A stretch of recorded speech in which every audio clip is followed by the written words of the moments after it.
जय मसीह की दोस्तों, स्वागत है आपका डिवाइन वर्स चैनल पर। आज हम एक बहुत ही महत्वपूर्ण विषय पर बात करने वाले हैं, चंगाई की प्रार्थना करने का सही तरीका। क्या आपने कभी किसी के लिए प्रार्थना करते समय उनके सिर पर हाथ रखने के महत्व और उससे जुड़ी चेतावनियों के बारे में सोचा है? अगर नहीं, तो आज का वीडियो आपके लिए है। बाइबल हमें सिखाती है कि दूसरों के लिए प्रार्थना करना सिर्फ एक धार्मिक कर्तव्य नहीं, बल्कि एक गहरी जिम्मेदारी है। जब हम किसी के लिए प्रार्थना करते हैं, तो यह केवल शब्दों का आदान प्रदान नहीं होता। यह एक आध्यात्मिक कार्य है, जिसमें हमारे आंतरिक और बाहरी जीवन दोनों का जुड़ाव होता है। इसलिए यह महत्वपूर्ण है कि हम इस कार्य को पूरी समझ और विवेक के साथ करें। पहला तिमोथियस 5:22 में लिखा है, किसी पर शीघ्र हाथ न रखना और दूसरों के पापों में भागी न होना। अपने आप को पवित्र बनाए रख। इस वचन के जरिए बाइबल हमें यह सिखाती है कि जब हम किसी के सिर पर हाथ रखते हैं, तो यह सिर्फ शारीरिक स्पर्श नहीं होता। इसके साथ एक आध्यात्मिक जिम्मेदारी भी जुड़ी होती है। हम उस व्यक्ति के पापों और उसकी आत्मिक स्थिति से एक तरह से जुड़ जाते हैं। यदि हम किसी पापी के सिर पर हाथ रखते हैं, तो यह हमारे ऊपर भी आत्मिक प्रभाव डाल सकता है। यह किसी युद्ध के मैदान में प्रवेश करने जैसा होता है। इसलिए यह जरूरी है कि हम जब भी किसी के लिए प्रार्थना करें, तो आत्मिक विवेक का पालन करें। हमें यह समझना चाहिए कि हम किसके लिए प्रार्थना कर रहे हैं और उनकी स्थिति क्या है। क्या वे किसी पाप में लिप्त हैं? क्या उनका आत्मिक जीवन कमजोर है? अगर हाँ, तो हमें यह भी समझना होगा कि हमारे प्रार्थना के द्वारा हम उन पर और खुद पर क्या प्रभाव डाल सकते हैं। इस प्रकार प्रार्थना करते समय हमारी जिम्मेदारी और बढ़ जाती है।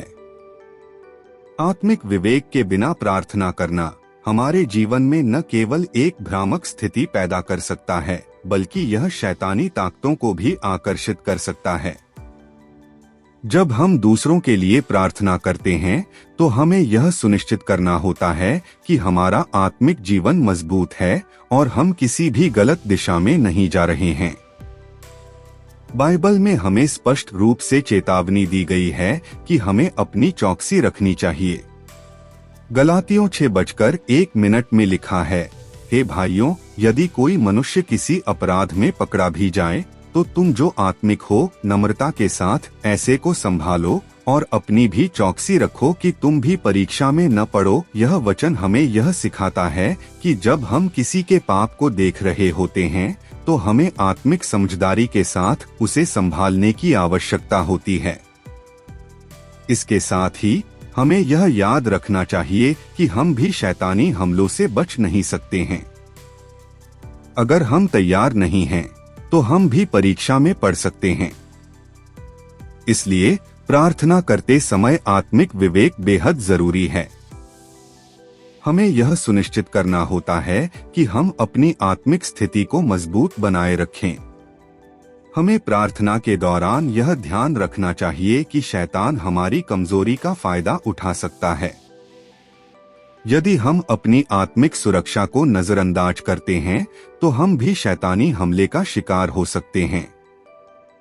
आत्मिक विवेक का मतलब यह नहीं है कि हम किसी की गलतियों का पर्दाफाश करें या किसी के पाप को उजागर करें, बल्कि इसका मतलब है कि हम उन्हें प्यार और नम्रता के साथ संभालें। हमें यह समझने की आवश्यकता है कि प्रार्थना करते समय हमारा उद्देश्य किसी को दोषी ठहराना नहीं, बल्कि उस व्यक्ति की मदद करना और उन्हें भगवान की ओर लाना है। जब हम प्रार्थना करते हैं, तो हमें यह याद रखना चाहिए कि हम सिर्फ उस व्यक्ति के लिए प्रार्थना नहीं कर रहे हैं, बल्कि हम खुद भी उस समय आत्मिक रूप से सक्रिय होते हैं। इसलिए हमारी प्रार्थना हमें आत्मिक दृष्टि और समझ देती है।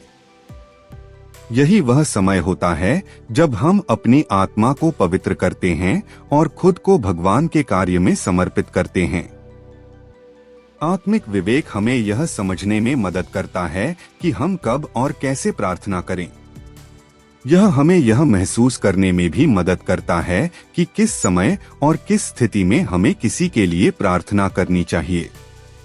कभी कभी हमें यह समझने की आवश्यकता होती है कि कुछ लोग ऐसे होते हैं जिन्हें हम अपनी प्रार्थना में शामिल न करें। यह एक कठोर सत्य है, लेकिन बाइबल हमें यही सिखाती है। इसलिए प्रार्थना करते समय हमें यह जानना चाहिए कि हमारी आत्मिक स्थिति क्या है और हमें किसके लिए प्रार्थना करनी चाहिए। हमें यह भी समझना चाहिए कि हम जो भी करते हैं वह हमारे और दूसरों के जीवन में गहरा प्रभाव डाल सकता है। अब सवाल यह उठता है कि हम आत्मिक विवेक को कैसे प्राप्त कर सकते हैं। सबसे पहले हमें प्रार्थना करने से पहले अपनी आत्मिक स्थिति का मूल्यांकन करना चाहिए। क्या हम भगवान के करीब हैं? क्या हम अपनी आत्मिक जिम्मेदारियों को समझते हैं? अगर नहीं, तो हमें पहले अपनी आत्मिक स्थिति को सुधारने की जरूरत है। दूसरा, हमें बाइबल का अध्ययन करना चाहिए। बाइबल हमें हर स्थिति में मार्गदर्शन देती है। जब हम बाइबल का अध्ययन करते हैं तो हमें आत्मिक विवेक प्राप्त होता है और हम सही निर्णय ले पाते हैं। बाइबल हमें यह सिखाती है कि किसी के लिए प्रार्थना करते समय हमें उसके पापों को समझना चाहिए, लेकिन हमें उसे न्याय नहीं करना चाहिए। हमें उस व्यक्ति के प्रति प्रेम और दया से भरपूर प्रार्थना करनी चाहिए। तीसरा, हमें पवित्र आत्मा से मार्गदर्शन लेना चाहिए। पवित्र आत्मा हमारी आत्मा को शुद्ध करता है और हमें सही मार्ग दिखाता है। जब हम पवित्र आत्मा से मार्गदर्शन प्राप्त करते हैं तो हमें आत्मिक विवेक मिलता है और हम सही निर्णय लेते हैं। इस प्रकार आत्मिक विवेक केवल प्रार्थना करने का एक तरीका नहीं है, बल्कि यह हमारी पूरी आत्मिक यात्रा का हिस्सा है। जब हम आत्मिक विवेक से प्रेरित होकर प्रार्थना करते हैं तो हम न केवल दूसरों के लिए बल्कि खुद के लिए भी एक सशक्त आध्यात्मिक अनुभव प्राप्त करते हैं। इसलिए जब भी आप प्रार्थना करें तो हमेशा अपने आत्मिक विवेक का पालन करें। अपनी आत्मिक स्थिति की जांच करें, बाइबल का अध्ययन करें और पवित्र आत्मा से मार्गदर्शन प्राप्त करें। यही वह तरीका है जिससे आप दूसरों के लिए प्रभावी और सही तरीके से प्रार्थना कर सकते हैं। आपके जीवन में प्रार्थना का महत्व केवल इसलिए नहीं है क्योंकि यह भगवान से जुड़ने का एक तरीका है, बल्कि यह एक गहरी आध्यात्मिक जिम्मेदारी भी है। प्रार्थना का सही तरीका न केवल आपके जीवन को बदल सकता है, बल्कि यह दूसरों के जीवन में भी एक बड़ा बदलाव ला सकता है। इसलिए जब भी आप किसी के लिए प्रार्थना करें तो याद रखें कि यह सिर्फ एक धार्मिक क्रिया नहीं है, बल्कि एक आध्यात्मिक यात्रा है जिसे सही तरीके से करना बेहद जरूरी है। जब किसी को प्रार्थना की जरूरत होती है तो हम अक्सर सोचते हैं कि हमें क्या करना चाहिए। प्रार्थना, जो कि हमारे ईश्वर से जुड़ने का सबसे महत्वपूर्ण तरीका है, हमें बहुत सशक्त बनाती है। लेकिन कभी कभी हम उस शक्ति का सही उपयोग नहीं कर पाते, खासकर जब हम दूसरों के लिए प्रार्थना करते हैं। तो क्या करना चाहिए जब हमें किसी और के लिए प्रार्थना करनी हो? इस बारे में हमें आत्मिक दृष्टिकोण से सोचना चाहिए। सबसे पहले एक बहुत महत्वपूर्ण बात है, बिना आत्मिक तैयारी के कभी किसी के सिर पर हाथ न रखें। यह एक बहुत ही गहरी और शक्तिशाली बात है। जब आप किसी के लिए प्रार्थना करने जा रहे होते हैं तो यह केवल एक शारीरिक क्रिया नहीं होती, बल्कि यह एक आत्मिक अनुभव होता है। यदि हम खुद सही मानसिकता और आत्मिक स्थिति में नहीं हैं, तो हमारा प्रार्थना करना उस व्यक्ति के लिए उतना असरदार नहीं हो सकता। हम जो भी करते हैं उसकी शुद्धता और मन की स्थिति बेहद महत्वपूर्ण होती है, खासकर जब हम किसी के लिए परमेश्वर से आशीर्वाद और मदद मांगते हैं। आध्यात्मिक दृष्टिकोण से जब आप किसी के लिए प्रार्थना करते हैं तो आपको अपने अंदर एक गहरी शांति और एक दृढ़ विश्वास की आवश्यकता होती है कि परमेश्वर आपकी प्रार्थना सुनेंगे। यदि आप बिना आत्मिक तैयारी के प्रार्थना करते हैं तो आप शायद उस व्यक्ति के लिए जितना आशीर्वाद चाहेंगे उतना नहीं प्राप्त कर पाएंगे।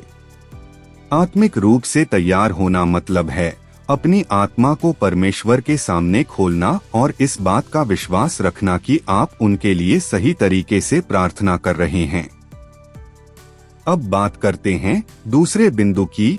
जब आप किसी के लिए व्यक्तिगत प्रार्थना कर रहे होते हैं तो उस व्यक्ति के लिए विशेष रूप से परमेश्वर से प्रार्थना करें। जब हम किसी के लिए प्रार्थना करते हैं तो यह जरूरी है कि हम उसे अपनी ओर से न देखें बल्कि उस व्यक्ति की स्थितियों और उनकी जरूरतों को समझें। परमेश्वर से सच्चे दिल से इस नियत से प्रार्थना करें कि उनका जीवन बेहतर हो, वे परमेश्वर की दिशा में मार्गदर्शन पाएं और वे परमेश्वर की आशीष को महसूस करें। हमेशा ध्यान रखें कि प्रार्थना करते वक्त हमारी इच्छा और नियत सच्ची होनी चाहिए।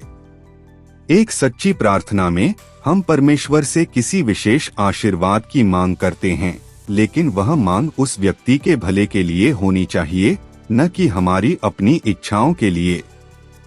हम परमेश्वर से यह प्रार्थना करते हैं कि वह उस व्यक्ति को जो भी आवश्यकता हो वह पूरी करे।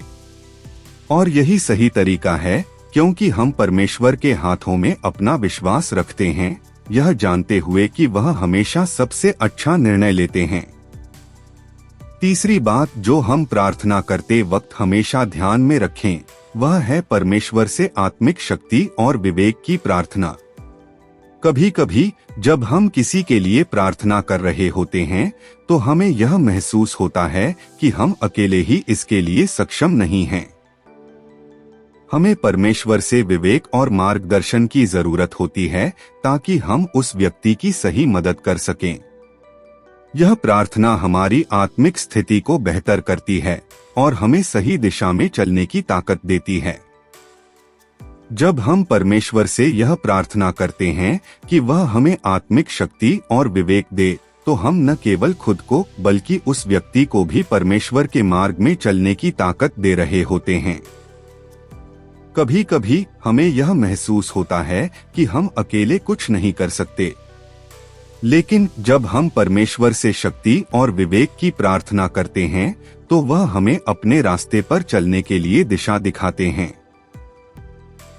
यह हमारे लिए केवल मदद नहीं होती, बल्कि उन लोगों के लिए भी जो हमारी प्रार्थना की मदद से आशीर्वाद प्राप्त कर रहे होते हैं।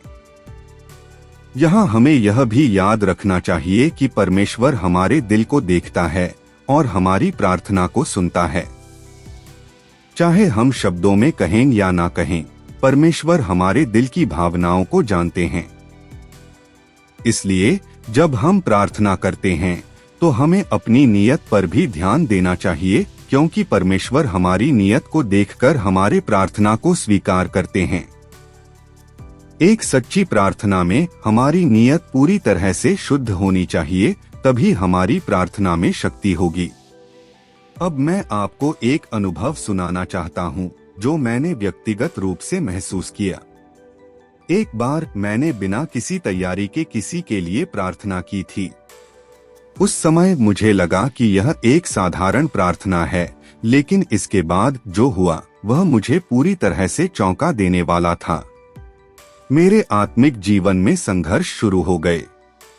मुझे लगा कि मैं अपनी प्रार्थनाओं से कहीं न कहीं दूर हो गया था। यह अनुभव मेरे लिए बहुत कठिन था, क्योंकि मुझे समझ में आया कि मैंने परमेश्वर से मार्गदर्शन और शक्ति नहीं मांगी थी। मैंने बिना आत्मिक तैयारी के केवल एक प्रार्थना की थी और इसका असर मेरी आत्मिक स्थिति पर पड़ा था। इस अनुभव ने मुझे यह सिखाया कि प्रार्थना करते समय आत्मिक तैयारी कितनी जरूरी है। उस समय मुझे इस बात का एहसास हुआ कि किसी के लिए प्रार्थना करने से पहले हमें खुद को तैयार करना होता है ताकि हमारी प्रार्थना में प्रभाव हो सके। अब जब भी मैं किसी के लिए प्रार्थना करता हूँ तो सबसे पहले मैं परमेश्वर से विवेक और आत्मिक शक्ति मांगता हूँ। इस अनुभव ने मेरी आत्मिक यात्रा को पूरी तरह से बदल दिया और मुझे यह समझ में आया कि जब हम परमेश्वर के साथ जुड़ने की कोशिश करते हैं तो हर कदम पर आत्मिक तैयारी और विवेक जरूरी होते हैं। मैंने सीखा कि बिना परमेश्वर से मार्गदर्शन के हम खुद को और दूसरों को सही तरीके से नहीं सहारा दे सकते। अब मैं जानता हूँ कि जब भी मैं किसी के लिए प्रार्थना करता हूँ, मुझे अपनी आत्मिक स्थिति को शुद्ध करना चाहिए और परमेश्वर से विवेक की प्रार्थना करनी चाहिए ताकि मैं उस व्यक्ति के लिए सबसे अच्छे तरीके से प्रार्थना कर सकूं। इस अनुभव ने मुझे यह भी सिखाया कि हमारी प्रार्थना का असर हमारे दिल की स्थिति पर निर्भर करता है। याद कीजिए, यीशु ने अपने शिष्यों को सिखाया था कि आत्मिक रूप से तैयार रहना कितना जरूरी है। उन्होंने कहा था कि कुछ आत्माएं केवल प्रार्थना और उपवास से ही भगाई जा सकती हैं। यह शब्द न केवल शिष्यों के लिए बल्कि हम सबके लिए एक महत्वपूर्ण शिक्षा है। हम जीवन में जब भी किसी कठिन परिस्थिति का सामना करते हैं तो हमें आत्मिक रूप से तैयार रहना बहुत आवश्यक है। यह केवल हमारी बाहरी दुनिया पर असर नहीं डालता बल्कि हमारे अंदर के जीवन पर भी इसका गहरा प्रभाव पड़ता है।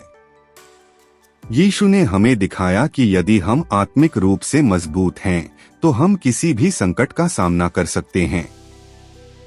हम अक्सर सोचते हैं कि बाहरी दुनिया में सफलता पाने के लिए हमें कठिन मेहनत और प्रयास करना होता है, लेकिन यीशु ने हमें यह समझाया कि आत्मिक तैयारी भी उतनी ही महत्वपूर्ण है। जैसे हम किसी शारीरिक कार्य के लिए तैयार होते हैं, ठीक उसी तरह हमें अपनी आत्मा को भी तैयार करना चाहिए। यह आत्मिक तैयारी हमें केवल कठिनाइयों से पार नहीं पहुंचाती बल्कि हमें आत्मा की शांति और परमेश्वर के करीब लाने में भी मदद करती है। यीशु के इस दृष्टिकोण से हमें यह समझ में आता है कि हम जब किसी के लिए प्रार्थना करते हैं या उनके लिए आशीर्वाद मांगते हैं तो हमें पहले खुद को शुद्ध करना चाहिए। हमारी आत्मा का शुद्ध होना बेहद आवश्यक है ताकि हम उस प्रार्थना में पूरी तरह से ईमानदार और सच्चे हो सकें। यीशु ने अपने शिष्यों को यह सिखाया था कि केवल शब्दों से नहीं बल्कि दिल से प्रार्थना करनी चाहिए, तभी हम परमेश्वर के साथ सही संबंध बना सकते हैं। और जब हम आत्मिक रूप से तैयार होते हैं तो हमारी प्रार्थनाएं अधिक प्रभावी होती हैं और हम दूसरों के लिए सच्चे रूप से मदद कर सकते हैं। कभी कभी हम सोचते हैं कि प्रार्थना केवल शब्दों का खेल है, लेकिन यीशु ने हमें यह सिखाया कि प्रार्थना का असली प्रभाव तब होता है जब हम पूरी तरह से परमेश्वर के सामने अपने दिल को खोलते हैं। यह एक ऐसी प्रक्रिया है जिसमें हम अपने अंदर की कमजोरी और गलतियों को स्वीकारते हैं और परमेश्वर से सहायता की प्रार्थना करते हैं। जब हम यह सब करते हैं तो हमें यह महसूस होता है कि हम न केवल दूसरों के लिए बल्कि अपनी आत्मा के लिए भी तैयार हो रहे हैं। यह संदेश हमें यह भी सिखाता है कि आत्मिक कार्यों में विवेक और तैयारी जरूरी है। जैसे किसी महत्वपूर्ण कार्य के लिए हमें मानसिक रूप से तैयार रहना चाहिए, वैसे ही आत्मिक कार्यों के लिए भी हमें मानसिक और आत्मिक रूप से तैयार रहना चाहिए।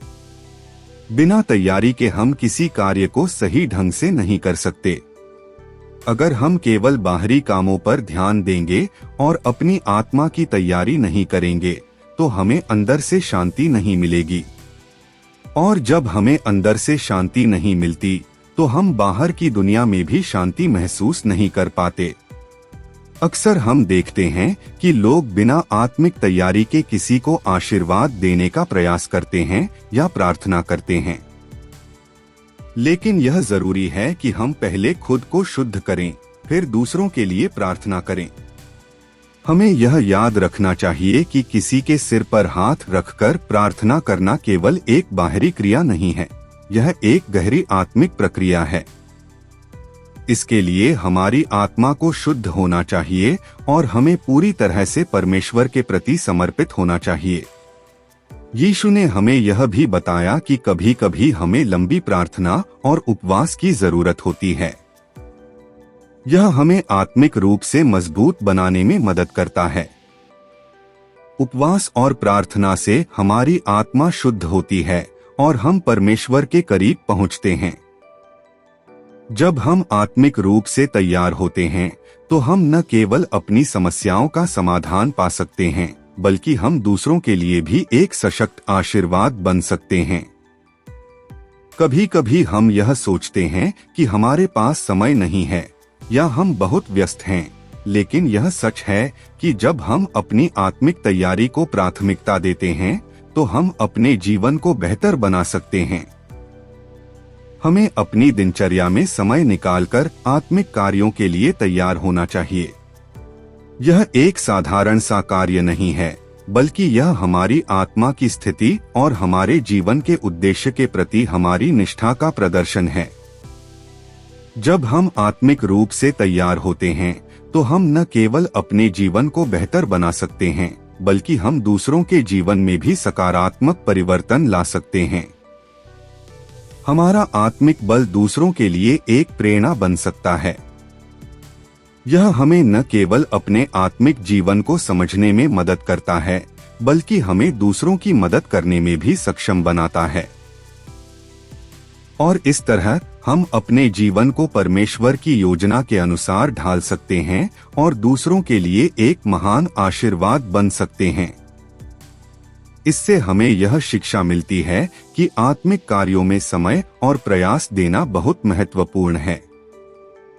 अगर हम आत्मिक रूप से तैयार होते हैं तो हम किसी भी स्थिति का सामना कर सकते हैं और भगवान के काम को सही तरीके से कर सकते हैं।